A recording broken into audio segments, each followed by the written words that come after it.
In this video, I'm going to map out all of the tools that I use to build and sell online courses. If you'd like to see what this combo of tools looks like in action, check out verbaltovisual.com, where I teach the skill of visual note-taking. All right, let's jump in. I use WordPress as my blogging platform. That's where I spend the majority of my time writing new blog posts and creating new course lessons. My WordPress site lives on top of a Bluehost account. That's the hosting service that I use, which just means that that's where all of the data on my website actually lives. Between the two of those, I actually signed up with Bluehost first. That's where I buy domain names, and I've always used the one-click WordPress installation, which has worked well for me. The specific WordPress theme that I use is called X. That's what controls the design and appearance of the site, how it looks to visitors. That is a premium theme, which means that it does cost money,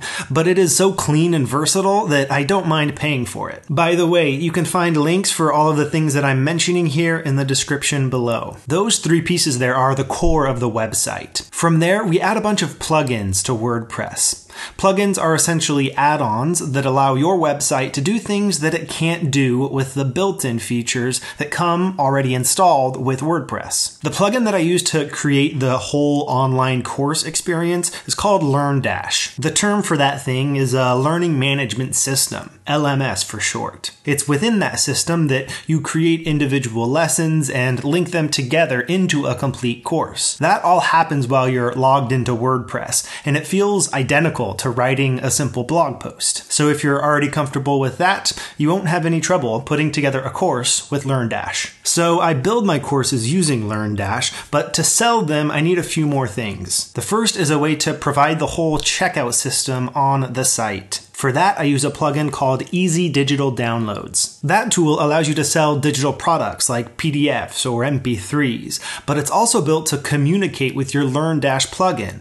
So essentially, you can create a product using Easy Digital Downloads that's linked to a specific course that you've built using LearnDash. Unfortunately, that's not the only tool you need for the selling step, because Easy Digital Downloads is really just the shopping cart. What you also need is a way to accept money, like the card reader at a grocery store. For that, I have two options, and the customer gets to pick which they're most comfortable with. The first is PayPal, which has been around pretty much forever, and everybody trusts it. The other is Stripe, a relative newcomer that seems to be dominating right now, which allows folks to pay directly with a credit or debit card. Both allow for secure transactions to take place, but one thing you'll need to add to your site via Bluehost is what's called SSL. That's what allows for secure encrypted transactions. It's then within PayPal or Stripe that you actually link up your bank account so that you can get the money that you make from selling your courses or any other product. To improve the login experience for students, I use a plugin called Theme My Login. It's simple and free. Finally, one last tool that I want to mention here is Convertkit, which is an email marketing service. That's what you can use to set up an email newsletter to stay in touch with folks that are interested in whatever it is that you're teaching. I recently switched from MailChimp to Convertkit, and so far I'm loving it.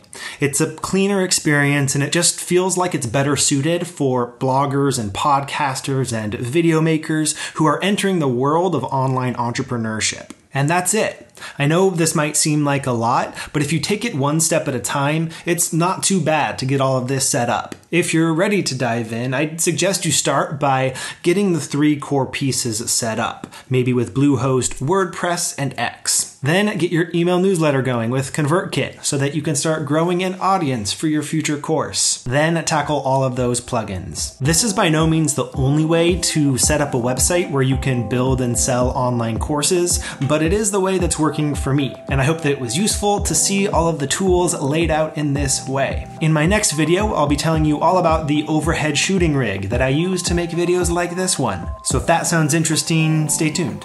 Thanks for watching, and I'll see you next time.